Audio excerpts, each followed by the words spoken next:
Welcome everyone to Family Group Night. Tonight is Parents' Rights on IEPs, and with us we have Hannah Bridges from the Exceptional Children's Assistance Center.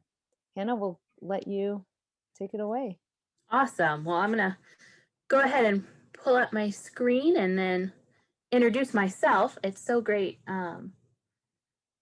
to pull it up. There we go. Okay, it's so great to be here with you guys. So I am a parent educator at the Exceptional Children's Assistance Center. I've been with them for about 2 years doing this, and before that I actually worked for the Autism Society. So I've been in the special needs world for a while. I have 2 kiddos. Myself, I have Teddy, who is 6, and he has Williams syndrome, which is a genetic condition that causes some health complications and delays and just a wide spectrum of things. And then I also have Alex, who's 9, and I appreciated the mom who said she's, got some things they're figuring out, because he's our figuring it out kid. He's had various challenges throughout the year, and we're figuring it out. Pretty soon in June, we've been, as I'm sure you can all relate, been on a wait list for a very long time to get an evaluation for suspected dysgraphia and potentially to see if he's on the spectrum as well. So we're figuring him out. And really my kids are what brought me into this work. I was telling everyone before the parents joined that about my history, and when I first found out about ECAC as a parent looking for support and attending webinars like this, and it was so beneficial to me. And it was the first thing where I was like, okay, like I get it. I felt empowered. And so I wanted to turn around and be able to help other parents with that. And also to have colleagues that can help me continue to feel that way. So I'm really, really excited to be here and to talk about a super important topic, which is, your rights as parents and your role in the IEP process. I feel like a lot of times it feels like it's something that the school is doing, and it's just unclear what your role is in it and how much power you have and what rights you have.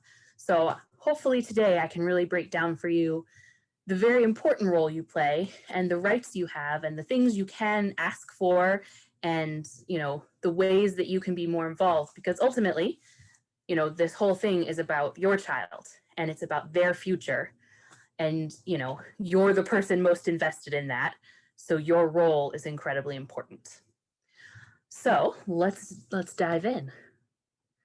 To start, I don't know how many of you are familiar with ECAC. It's the Exceptional Children's Assistance Center, but we are North Carolina's Parent Training and Information Center.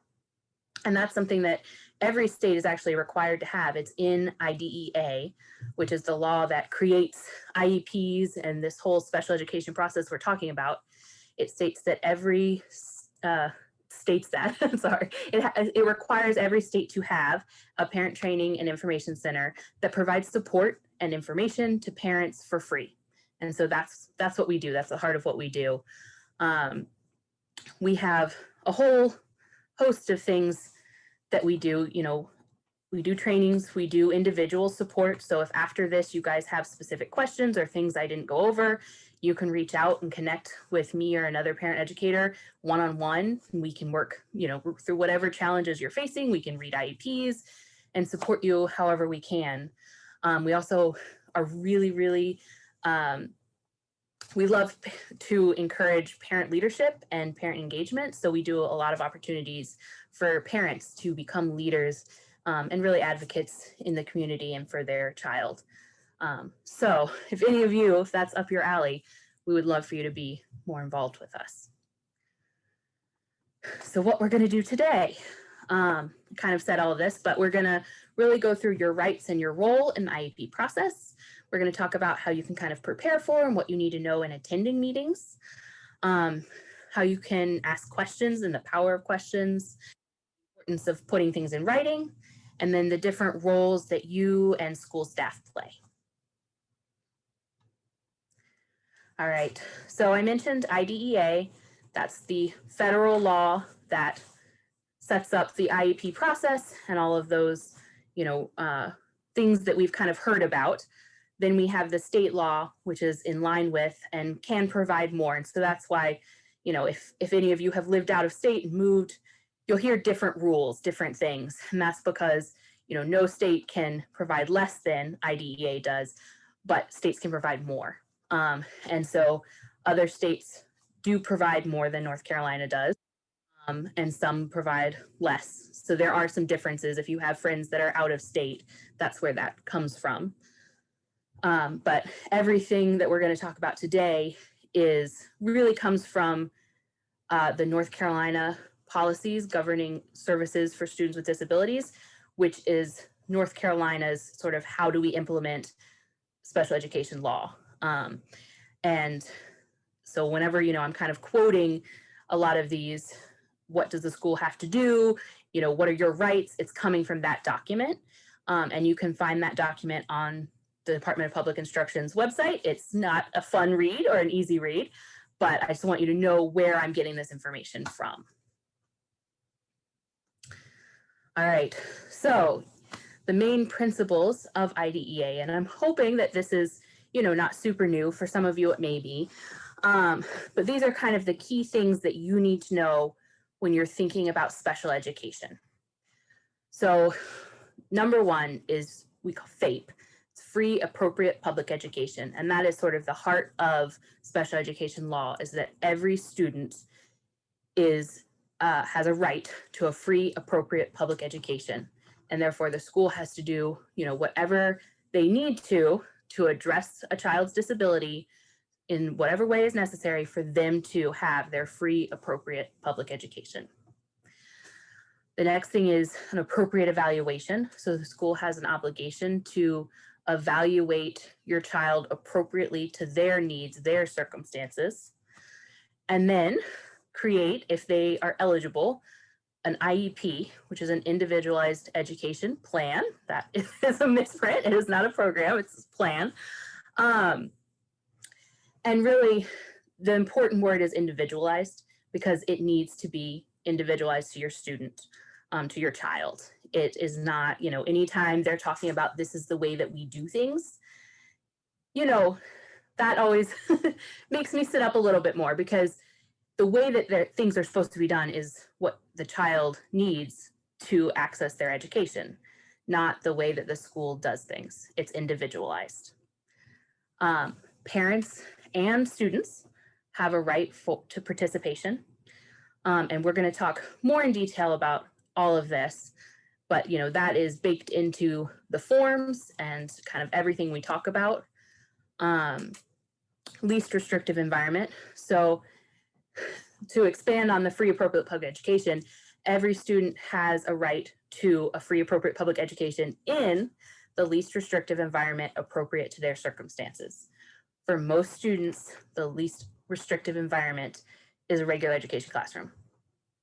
For some students, it's not. You know, some kids, you know, the team gets together, they meet, and everyone kind of agrees they need to be in a separate classroom, like that's appropriate for them. But most students can succeed in a regular education classroom with adequate supports. And so it's really important that kids are given the opportunity to try and succeed in that least restrictive environment before they're put into more restrictive options. And then finally, procedural safeguards. And that's sort of, if things go wrong, if you don't agree, if you feel like your child is not receiving their appropriate public education, they're in the least restrictive environment, all the things, you know, above this, what can you do? And we're going to talk all about that in detail, but there are a lot of options outlined for how you can address the disagreements. All right, so your rights, and this is an overview because we're going to go into the details of all of this. So this is, you know, what does IDEA and what do those policies that I talked about, what do they say? They say that there are certain things the school must meet, certain requirements they must meet. There are certain things that parents have to consent to that can't happen without your consent, that you have rights to participate in decision making, and that you have these clearly defined options for resolving disputes. And we're going to talk about all of that. So the very first thing that the school must do is provide you with this. So I'm hoping that anyone who, you know, has a kiddo who has an IEP has seen this, because you should. This is the parents' rights and responsibilities in special education, and the school is supposed to give it to you, as you can see, at a lot of different times. And I encourage you, if you don't have this, to take it for it and keep it, because this outlines a lot of the stuff we're going to talk about tonight, especially the dispute resolution options. And so whenever you kind of are like, I'm not sure, you know, that doesn't seem quite right to me, this is a really good place to start looking for those answers. And we, at the end, towards the end, I'm going to show you a Padlet. I don't know if you're familiar with a Padlet, but it's got a number of resources that will hopefully help you. And one of them is this document. So you will have it by the end of this talk. All right. So we're just kind of walk through the special education process and your rights and the school's requirements at different times in that process. Because as you can probably tell already, it's a little bit overwhelming, and you've probably felt that. So hopefully kind of doing it step by step will put it in some context. I encourage you, this might feel really overwhelming at first. It's being recorded, so you can go back and rewatch it, and then you can always follow up and ask questions, because I don't want you coming out of this and feeling super overwhelmed, but it's hard to strike that balance. I want to communicate all the information you need to know without overwhelming you. So if we don't quite hit that, rewatch it, reach out to me afterwards, because this is important stuff for you to know. All right. So the very first thing is you are an equal partner in the whole process, in the special education process and in your child's education. And so it's really important that you're able to effectively communicate your views, your feelings, your knowledge to the school, all the school staff that your child is interacting with. And we're going to talk some about different techniques to help you with that. And then that's also, you know, one of my favorite things to do is when parents call me and they want to just talk through their concerns and they're not sure how to word it, and I can kind of help them narrow it down and communicate it more effectively. So that's always something we can help with too. But really being able to communicate what you know, what you think your child needs, your knowledge, because you have so much more than you might even realize. And that's really so important in your child's success in school. All right, so I know many of you probably already have IEPs, but if you're kind of at that beginning process, you have the right to make a referral at any time. And so, there's a lot with the multi-tiered system of support. My son, Alex, the older one who has suspected dysgraphia, he's been on the multi-tiered system of support, and that's, can get kind of confusing. And a lot of times it's unclear, like, how does that relate to the IEP process? It is a separate thing. And at any time you can request, whether your child has a 504, if they're in the MTSS, even if they've gotten, nothing so far, if you think your child has a disability that's impacting their education, you can request that they be evaluated for an IEP. Your request needs to be in writing, but if you say it verbally to a teacher, they are supposed to, in those policies, it says that they are supposed to help you put it in writing. We recommend email because you've got that timestamp, you can CC people if necessary. It's just the most convenient way to kind of put it in writing and have that record. And then when you make that referral in writing, that starts a 90-day window in which the rest of the IEP process needs to take place. This past year has seen that window challenged a lot with COVID. Early on, that was kind of understandable. It was never lax, they never changed the rule. It was always 90 days. And technically, if they go past that 90-day, that's when you can start talking about compensatory services and things like that. They really have that obligation to, if they're eligible, to have an IEP in place so they're getting the services no more than 90 days out. So keep track of the time frame, because that is one of the few actually clear timelines that you find. So you have a right to be a part of any group that makes decisions about any of these things, about evaluation, whether they're eligible, and then about anything going into the IEP. So in general, none of this should be happening without you. The school, if they're going to have an IEP meeting without you, they have to have a lot of proof that they tried to reach out to you, that they invited you, that they called and reminded you, and have proof of all of that contact. So they can, if there's a parent they can't reach, they can have the meeting without you, but you are such an important part of that group that it is so important that you are there, and they really need to work with you. So, that means giving different time options. That means allowing you to call in or do a video call, really working with you. And it's important that you work with them, that you say, I don't think I'm going to be able to come in person. Could I call in? Could I do a video call? And work with them on how you can be involved, because your involvement is so important. And whenever there's a meeting, you are supposed to be given notice, an invitation in advance that tells you what the purpose of the meeting is, who's going to be there, when they're suggesting that it should be. And on that form, it says, it has a place for you to say that you request a different time. It also has a place for you to say that you want to invite other people, because you have the right to bring anyone that you think would be helpful to this process. So if you have, a private therapy provider that you think would be important, you have every right to bring them. If you have a friend that just makes you feel powerful and like you've got it, you can bring that friend. And they don't have to say anything. They can just sit there. And if that empowers you to be more involved, then that's great. You can bring really whoever you want. You don't have to give an explanation of why they're there. It's just whoever you think is going to benefit the process, you can bring. And then you can also have, ask them to put anything else on the agenda. So just because if the purpose of the meeting is, to talk about reducing OT, that's what they say. And you're like, okay, I agree, we can reduce OT, but I want to talk about adding a goal around, reading. You don't have to do a separate meeting. You can just say, I would like to add, to the agenda discussion of a goal about reading. So you're an equal player. It is not that they're setting the agenda and you're following it. You have a right to set and add to the agenda as well.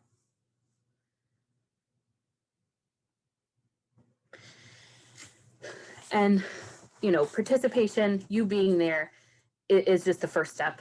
It's really important that you're involved.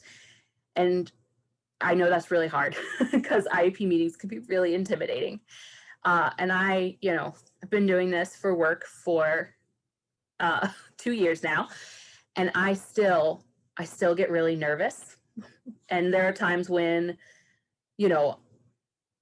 I feel like I don't know what I'm talking about, and I'm not sure how to bring something up, and I don't know when exactly. It's really hard. It's, it feels like you've got all these experts, and I know a lot about IEPs, but I'm not a teacher, and I might feel like my child doesn't seem to be, like with my son, with Alex, his written expression is really challenging, but it's really intimidating for me to talk about that because I don't know where he's exactly supposed to be at. So it's even for me who has this experience, it's a lot of, it feels like when he's writing, he's focusing so much on getting it perfect, and being done with it, and the mechanics of writing, that he's shortening his ideas, he's not really expressing everything. And it doesn't always feel great. It doesn't always feel like I'm, speaking as intelligently as I can.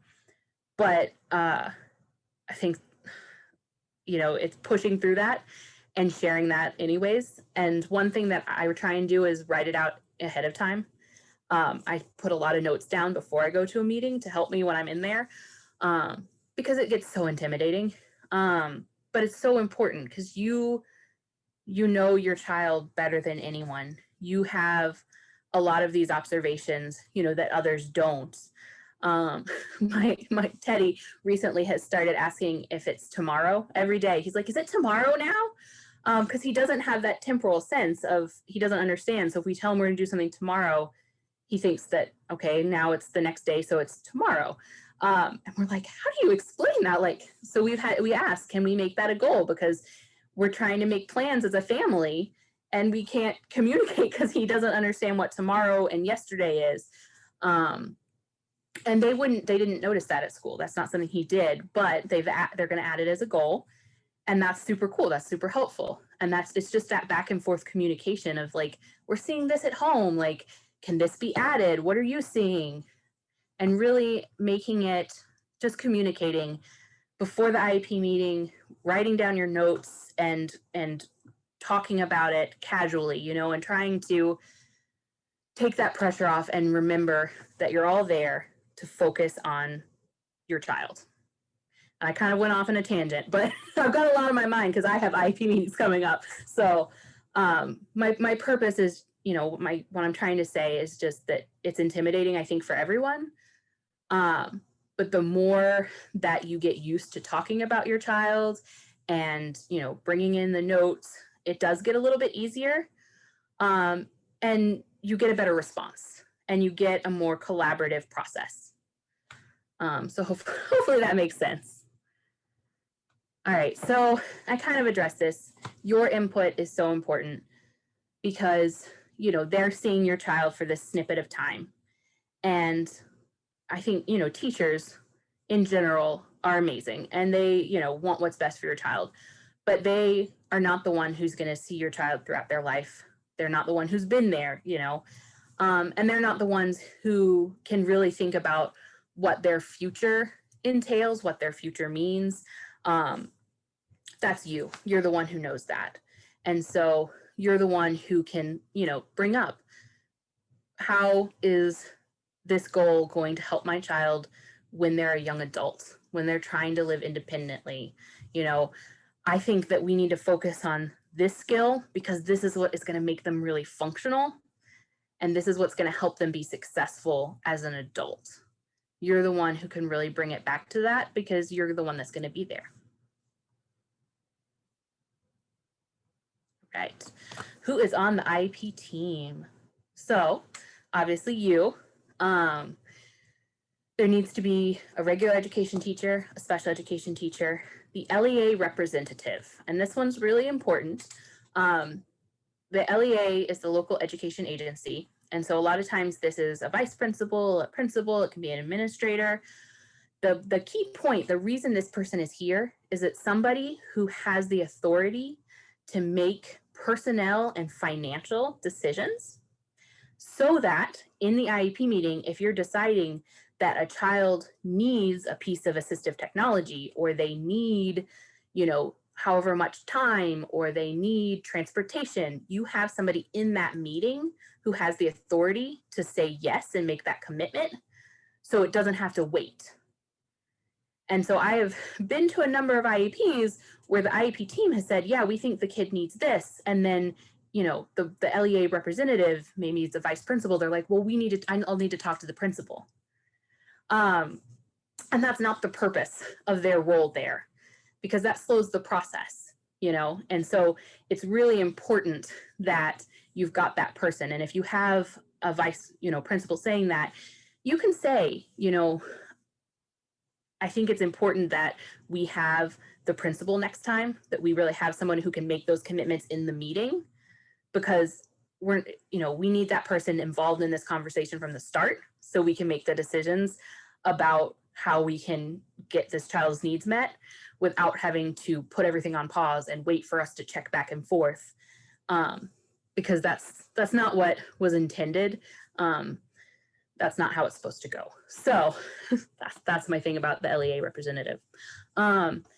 Anytime there's been an evaluation, there needs to be someone who can interpret those, the instructional implications. So, you know, a school psychologist, if it's a speech therapy evaluation, there needs to be a speech therapist there. And then once again, anyone that you or the LEA thinks has some sort of special knowledge or expertise, or just the ability to support you as a parent there to contribute. And then whenever appropriate, the child. And that's something that is so, so important. And I really encourage, you obviously know your child, and that's not appropriate for some children, but as young as possible, bringing your kiddo in just for the part where they talk about your kid's strengths, can be a great start. Bring them in, let everyone talk about how awesome they are, right? And then maybe as they get older, give them an opportunity to say some of their goals, or in the form, which we're going to look at in a minute, there's the parent or child's vision for the future. So have them come in and either say it out loud, or if that's going to be too much for them, put it in writing beforehand, and you can read it to share like what they want for their future. Because I think from my experience, nothing refocuses that team better than that kiddo coming in and sharing something important to them, sharing their perspective. That really gets everybody. It's just that really intense reminder of what you're all there for, which is the kid. So I think it's so important. And then also, they very quickly become young adults who are advocating for themselves. And so getting them involved with the IEP process early on, and ultimately by the time they're a teen, having them there for the whole meeting and even running the meeting, which is their right to do, is such an important way to encourage that self-advocacy and those skills for them.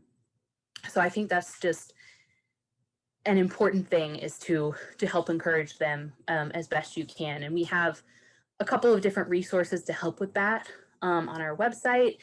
And I'm happy to talk with anyone more, and all of our parent educators are, because we're all really, really big fans of the idea of involving that child as soon as possible.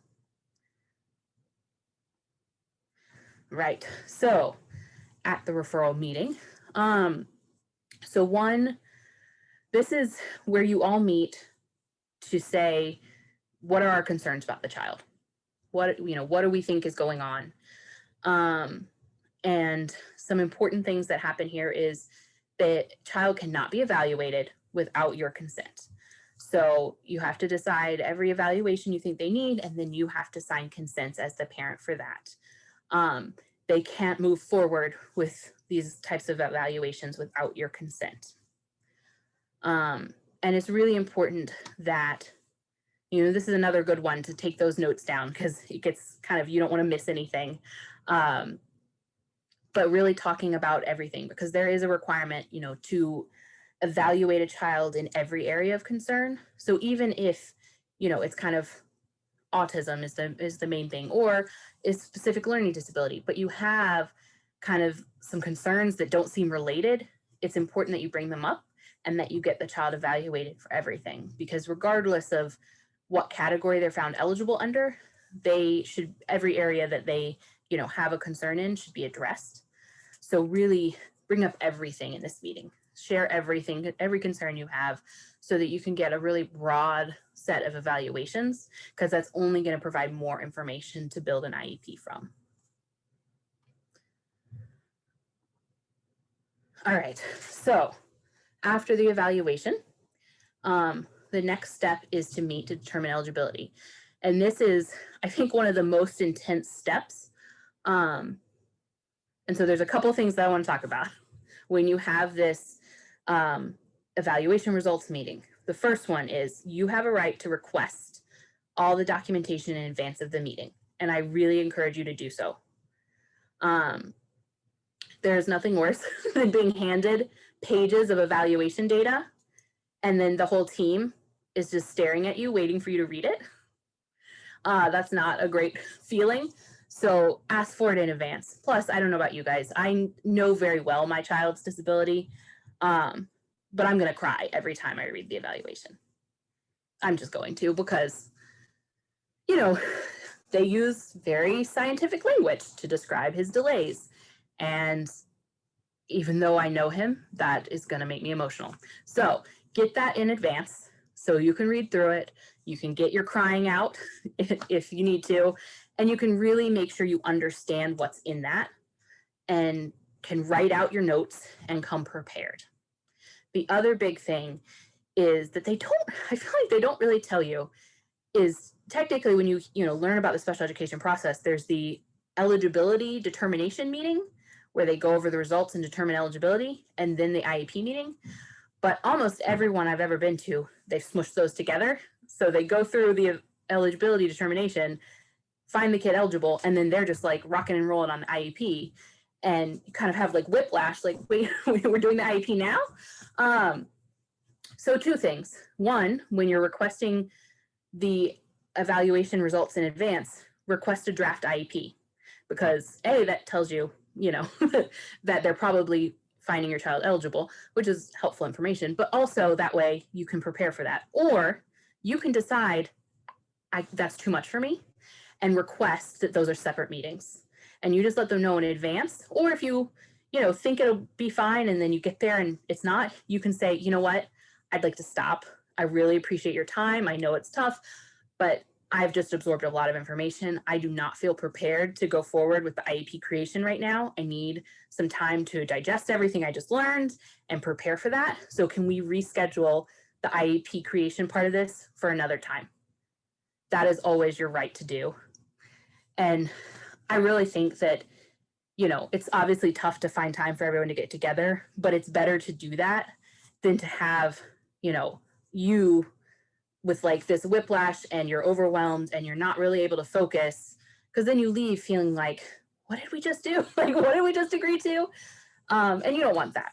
So just be aware that that's how it usually goes, and that you can upfront say, I want them separate and I want all the stuff in advance so I can prepare. And definitely do those. I encourage you to. I do myself because it's a lot. All right, so these are the eligibility categories.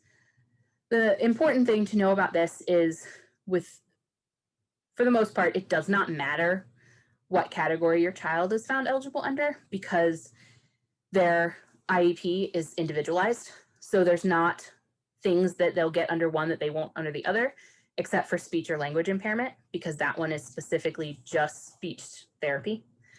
But outside of that, your child might have an autism diagnosis, but they might, be found eligible under other health impairment. They're still going to get services for all of their autism related, challenges. It's just a category, but it doesn't determine services because that's individualized. So, don't get too hung up on that. If they need to, it's kind of whatever will get your child qualified is what they need to be qualified under. And then they will be, determine the IEP based on all of their needs. Okay, so once they're found eligible, you create the IEP, which we'll talk about in a minute, but here's a really key thing. You sign consent for special education services to happen. You can revoke that consent at any time.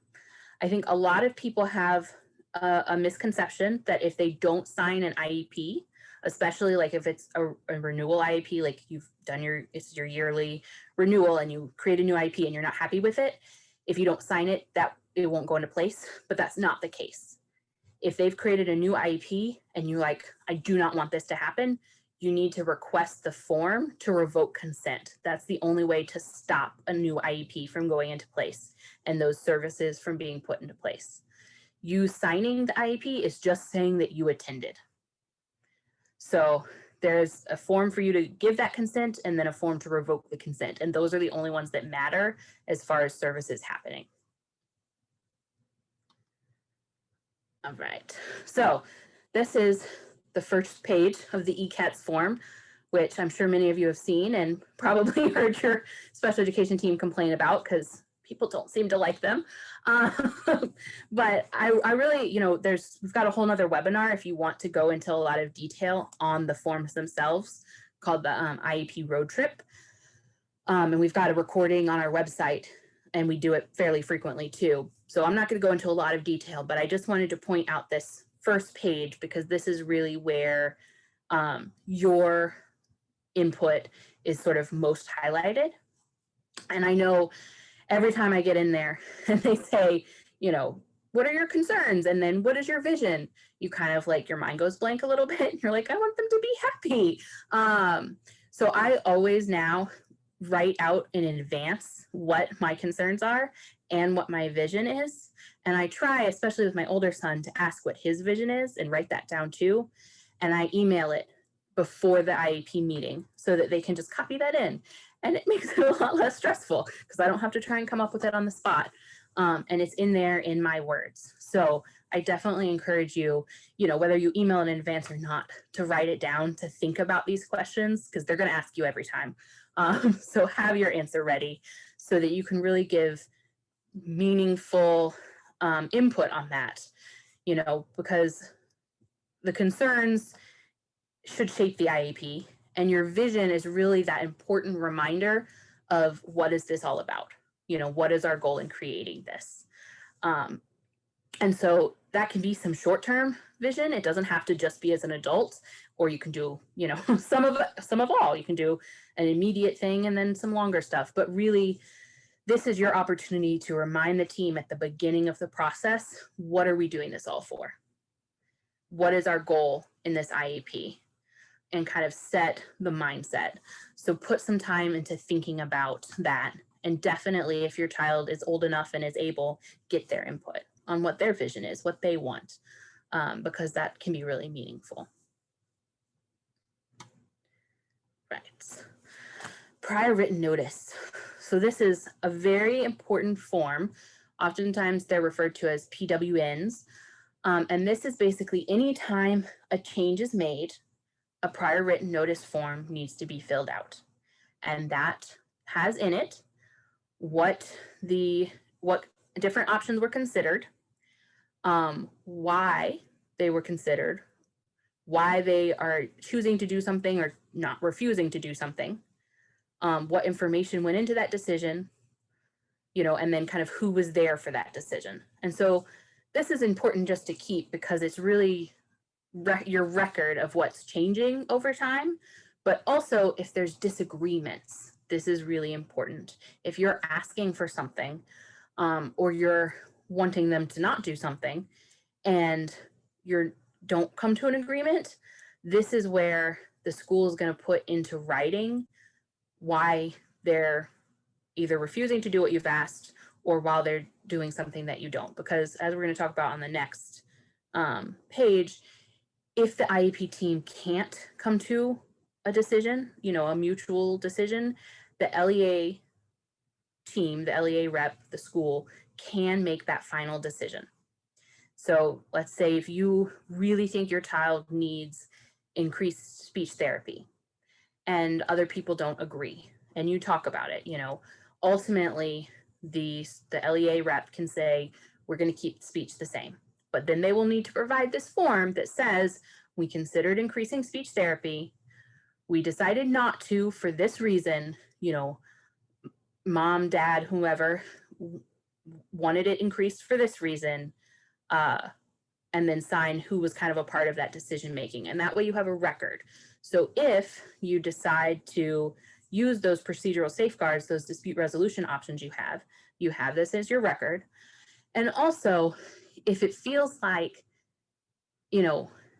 they're kind of refusing to do things and you don't really understand why, this can be a really good opportunity to understand why, because they have to put it in writing why.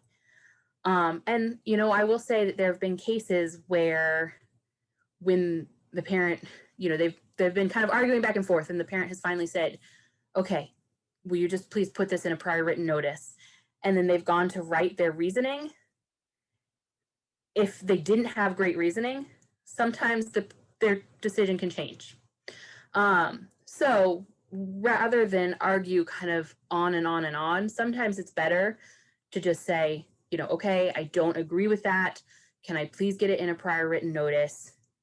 See their reasoning, talk to us, talk to somebody, and kind of come back at it. That can save your relationship, because arguing on and on rarely helps a relationship, but also just getting that in writing can be really key for helping people understand each other and sometimes helping people change minds. So it's a very important document. And I feel like parents, they always keep the IEP, but they don't always have the prior written notices. So these are just as important as your IEPs to keep. All right, so like I said, if the team can't come to consensus, then the LEA rep can make the final decision. They need to give you that prior written notice. You not signing them doesn't stop anything from happening. So always sign them. And you can just say, you know, please make sure that the minutes show, the records show that I do not agree with this. You have a right to say that. And, you know, if you're signing in person, you can say, you know, I do not agree with this if you want to. Your signing is just you acknowledging that you were there. And that's important if you're following, you know, the procedural safeguards later, that you have this proof you were there and that the records show you didn't agree. All right. So here are some other rights that you have. You have a right to receive an IEP progress report, and that should be sent home. It's usually sent home with report cards. There is a spot on the IEP where you can say, it says, you know, does the child need, or is there a need for more frequent progress reports? And so that's something to keep in mind, especially if you're trying something new, or, you know, you're doing a new kind of behavior plan or some new interventions. You might say, while we're trying this new thing, I would like a, you know, progress report instead of every 9 weeks. I'd like it, you know, every 4 weeks, like once a month, so that you can see quickly if things are progressing. Because the biggest thing is we don't want a whole year to pass before you are like, wow, that wasn't really working, like that needed a change. So read these in detail when you get them, if that's every 9 weeks, and see, like, are they making progress? Am I seeing the progress at home that they're saying they're making at school? You know, do I feel like they're not making the progress I expected? And have a meeting, you know, talk to the teachers or call an IEP meeting if it's really something you're very concerned about. And then, like I said, if you feel like you don't want to wait 9 weeks because you're trying something new, you can request that you get a progress report more frequently than that. I actually did that when my son, Teddy, had a very challenging transition to kindergarten with a lot of really challenging behaviors. And so we did progress reports every 2 weeks for a while because we were trying some different techniques to try and manage his aggressive behaviors. And so, you know, I didn't want to just not, I mean, they were pretty communicative, but I wanted the progress report, especially on his behavior goals, more frequently and more frequent communication, because we really wanted to get on top of it because he wasn't able to learn. He was having such challenging behaviors. So you always have a right to talk about that. You always have a right to ask for a meeting. It does not have to be once a year. If you had one 2 weeks ago and you feel like another one needs to happen, request it. It's your right. And you can insist on a reevaluation. So the school is supposed to do reevaluations where they do the full gambit of evaluations every 3 years. A lot of times they'll say, we feel like we have all the information we need. We don't really feel like we need an evaluation. And if you agree with that, that's fine, that's great. But if you don't agree with that, then you can push for the evaluation. Or if they do the evaluation and then a year from now, you feel like there's something new, something that's missing, or that they're saying, you know, their expectations for your child are lower than they should be, you can ask for another one. You can ask for evaluations every year if you feel that that is necessary. You know, you obviously don't want to like abuse that, but you don't have to wait 3 years if you think that the team needs that information to make important decisions. And then finally, anytime an evaluation is made, you have the right to request a independent educational evaluation, which is where you have an outside person do the evaluation separately and the school pays for that. And that's if you disagree with the in-house evaluation that happened. So I realize I am tight on time. So if you disagree, there's some options, and I'm in the Padlet that I'm going to share with you guys in just a minute. it talks about some of those options, so I'm not going to really go into this. But we always recommend kind of starting with the teacher and then kind of going up to maybe the EC teacher or the principal. You really want to kind of go up the chain of command. And then if you need to go above that, that's a great time to reach out to us at ECAC. There are some dispute resolution consultants at the Department of Public Instruction. There are different options outlined in the procedural safeguards on our website in various places for you. So some general advocacy tips. Maintain ongoing communication. You don't want to just be communicating when you're having an issue. You want to communicate regularly, and you want to say, like, you know, it was so exciting when, you know, Teddy came home and he was able to do this, and really show the positive as well as the challenges, you know, so that you don't want them to only hear from you when it's negative. So make sure you're doing ongoing communication and you're doing positive communication as well.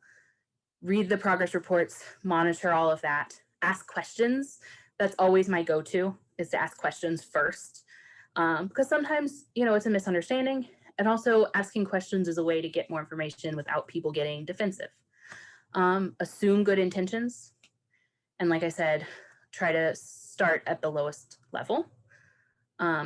Really quickly, I'm gonna show you guys this, and this, I'm gonna put this link in the chat so that you guys have it. This is something that you can continue to access. We'll have it up and you can download these resources. But these are just a number of resources that will be, I think, helpful in navigating this process. They cover a wide range of advocating for your child and understanding the process, being prepared for a meeting, dispute resolution, and your rights. So are there any questions? I think I ended with enough time.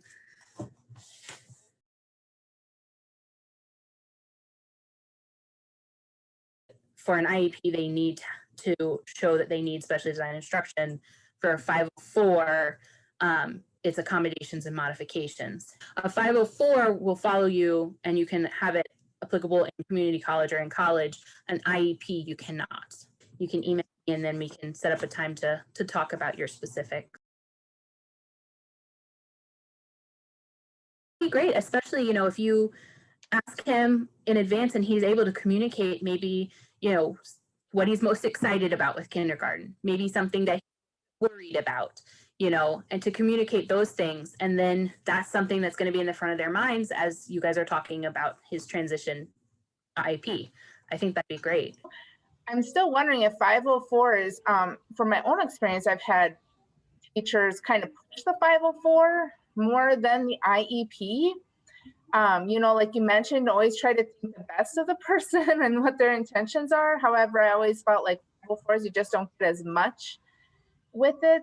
It doesn't seem as formalized and as supportive almost. Could I be wrong? Are they equal or just, I don't know, it just seems off. They're very different. So there's a couple things. I mean, one, a lot of the 504s that I see are not as robust as they can be. Okay. There's a lot of just like testing accommodations, for instance. That's a big thing you'll see. They can be really robust and full of individualized accommodations and modifications, a good one. The big difference is, you know, the differences in qualifying is that need for specially designed instruction. IEPs have all of those procedural safeguards, which 504s don't. If you think that, you know, a 504 has been violated, then a 504 comes from civil rights law, and so your option is a civil rights complaint. So there's not all of those options for procedural safeguards and things. It was impressive to swim through. That's all I've got to say. So any parent that does it, kudos to them. And I think they should get a pat on the back when they leave an IEP meeting. So I just want to say thank you, Hannah. And I'll definitely share ECAC for support on this issue with those that I come across. So thank you so much. Wonderful. Yeah. Thank you guys so much for having me.